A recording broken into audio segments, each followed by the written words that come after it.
सर्वे सर्वा यासाठी शब्द मॅडमने वापरला.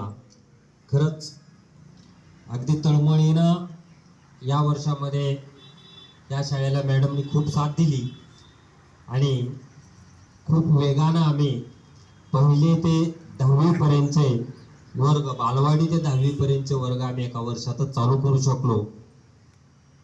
तर Deshmukh madam, Andhale madam, Dhapse madam, Ubhedal madam, Sunil sir, Bhalerao madam या सर्वांचे सहकार्य आम्हाला लाभलं आणि पालकांचा सुद्धा चांगल्या पद्धतीचा प्रतिसाद आम्हाला मिळाला.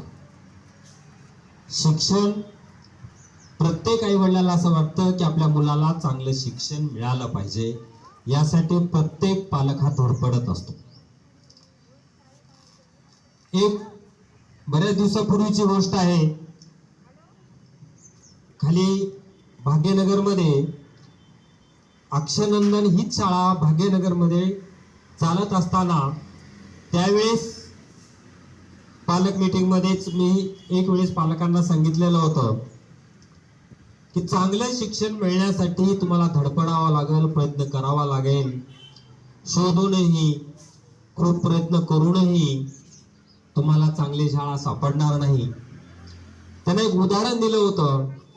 आज प्रत्येक पालक हा माझ्या मुलाला चांगलं दूध मिळावं म्हणून सकाळी 4 महिने हा दूधवाला घेतो, त्या दूधवाल्यानं पाणी टाकलं म्हणून लगेच दुसरा दूधवाला घेतो, पुन्हा 6 महिने ते ठेवतो की त्यानं हळूहळू पाणी वाढवत चालतं, की पुन्हा वर्षानंतर पुन्हा दूधवाला घेतो.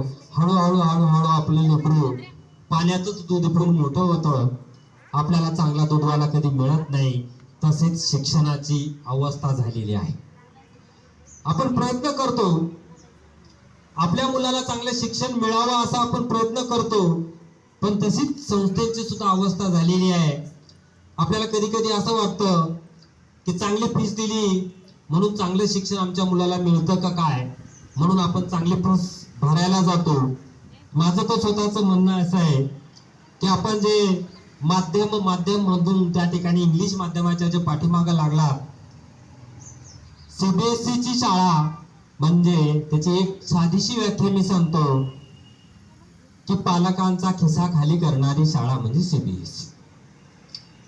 बरं, आपण बघतोय 4-4 वर्ष, 3-3 वर्ष आपलं मूल त्या ठिकाणी इंग्रजी शाळेमध्ये जातं आणि 4 वर्ष गेल्याच्या नंतर मग आपल्या लक्षामध्ये येतं की आपल्या मुलाला धड वाचता पण येत नाही, पण वाचता येत असेल तर त्याच्यामधलं काही समजत पण नाही. कारण वाचता आलं तर त्याचा अर्थ त्या ठिकाणी त्याच्या मातृभाषेमधून आपल्याला समजत नाही आणि मग आपण त्या ठिकाणी त्याला पुन्हा काढतो, पुन्हा सेमीची शाळा शोधत चलतो. मग तो धड सेमीचाही राहत नाही, धड इंग्लिशचाही राहत नाही आणि धड मराठीचाही राहत नाही. ना घर का ना घाट का अशी अवस्था त्या मुलाची होऊन बसते. शिक्षण म्हणजे काय हे तुम्हाला आधी नेमकं समजायला पाहिजे, असं माझं स्वतःचं मत आहे. ज्यावेळेस 2008 मध्ये मी शाळा चालू केली होती, त्यावेळेस आता तरी तुम्ही माझ्या माहितीप्रमाणे पालक जवळपास 35 ते 40 पालक या पालक मीटिंगला उपस्थित आहेत. ज्यावेळेस मी 2008 ला शाळा चालू केली होती त्यावेळेस माझ्या पालक मीटिंगला फक्त 8 पालक उपस्थित होते आणि एकूण वर्षभरामध्ये 13 विद्यार्थी माझ्या शाळेमध्ये होते आणि त्या 13 शाळेच्या विद्यार्थ्यांची संख्या 650 विद्यार्थ्यापर्यंत गेली आणि त्या तेवढ्यापर्यंत गेल्याच्या नंतर त्या ठिकाणी एक नामांकित शाळा म्हणून मी त्या ठिकाणी 10 वर्ष गंगाखेडमध्ये काम केलेलं आहे. पण थोडस काही आपण म्हणतो ना, लक चलतं, कधी बॅड लक चलतं. आम्ही वर आलो, ब्रिजचं काम चालू झालं, खालचे विद्यार्थी खालीच लटकले, पुन्हा कोरोना लागला, कोरोनामध्ये 2-3 वर्ष गेले आणि मग आता आम्ही या वर्षी अगदी 5-7 जणांनी त्या ठिकाणी अगदी मनावर घेतलं की या वर्षी शाळा गुणवत्तेचीच करायची. या वर्षी शाळा मुलांना काहीतरी द्यायचं. उद्याच्या या शाळेमध्ये मुलं खालून गावामधून या शाळेमध्ये आले पाहिजे, या पद्धतीमध्ये मुलांना शिक्षण द्यायचं या जिद्दीनं उभं राहिलो आणि 15 दिवसामध्येच आम्ही पाहतोय अनुसया असेल, संध्या असेल, या मुलींनी त्या ठिकाणी एक सुंदरसं गीत आदिती, या सुंदरसं गीत तुमच्या समोर त्या ठिकाणी सादर केलं. त्या 9वी ला 10वी ला मुले, त्यांना कधीही स्टेजवर जाण्याची संधी मिळाली नाही, आज पहिल्यांदा स्टेजवर येऊन त्या ठिकाणी तुमच्या समोर त्याने गीत गायलं. तर ही प्रगती. शिक्षण म्हणजे फक्त त्याला एबीसीडी येणं, एकदोन येणं किंवा अबकड येणं हे नाही, तर शिक्षण म्हणजे काय आहे, तर तुमच्या मुलांचा सर्वांगीण विकास होणं हे सर्वात महत्वाचं आहे. आता आम्ही बालवाडी पण चालवतो.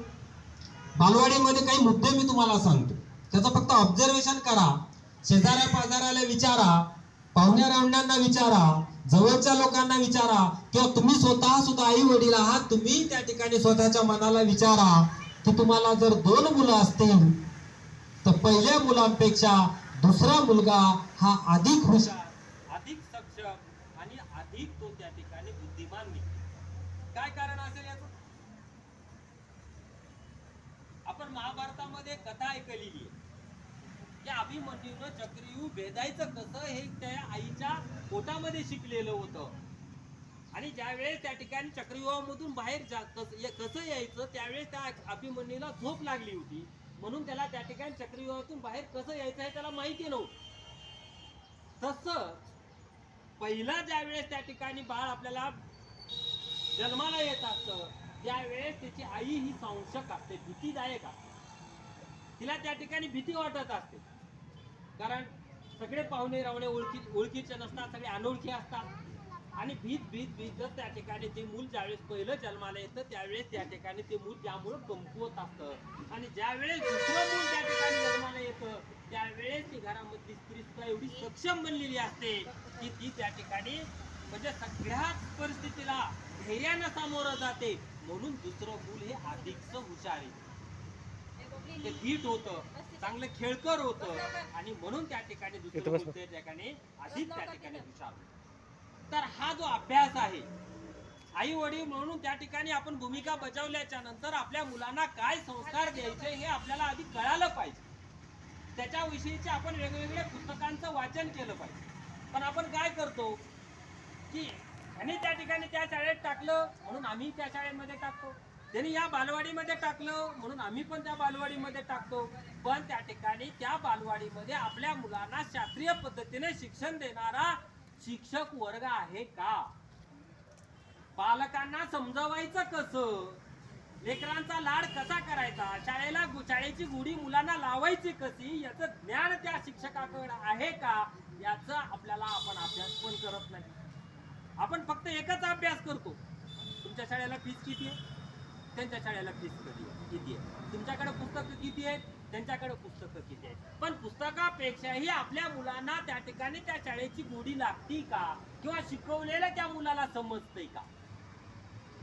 त्याचं कारण मी तुम्हाला सांगतो. आपण त्या ठिकाणी सगळेच पालक याच्यासाठी परेशान आहोत की माझ्या मुलाला बुद्धिमान, माझा मुलगा हा बुद्धिमान झाला पाहिजे, माझा मुलगा हा हुशार झाला पाहिजे, त्याला त्या ठिकाणी त्याचा मेंदू हा एक्सपॅन्ड झाला पाहिजे, वाढला पाहिजे, यासाठी आपण सगळेजण प्रयत्न करतो. पण मेंदू वाढतो कसा याचं ज्ञान कुणाकडे आहे? खारी खोबरं खाऊ घातल्यानं वाढतो का बदाम खाऊ घातल्यानं त्याचा बुद्धिमत्ता वाढते? तर बुद्धिमत्ता यामुळं वाढते की बुद्धिमत्ता त्या बुद्धीला तुम्ही त्या ठिकाणी काम दिलं पाहिजे.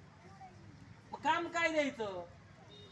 तर त्याला काम देण्यासाठी शब्दकोडे द्यावं लागतील, भोकमपट्टी नाही, त्याला शब्दकोडे द्यावे लागतील, चित्रकोडे द्यावे लागतील, गाणे गोष्टी त्या ठिकाणी त्याच्याकडून करून घ्यावा लागते. आपण काय करतो, एकदाच त्या ठिकाणी त्याला 1,500-2 हजाराची खेळणी आणून देतो, एकच खेळणी. पण 1,500 ते 2 हजाराची एक खेळणी घेण्याच्या ऐवजी आपण जर त्या ठिकाणी त्याच्याकडे 100 जर खेळणी वस्तू टाकल्या तर तो मुलगा प्रत्येक खेळाचं आकार काय आहे, रंग काय आहे, ते चालती कशी, ती मोडती कशी, ती पळती कशी, याचं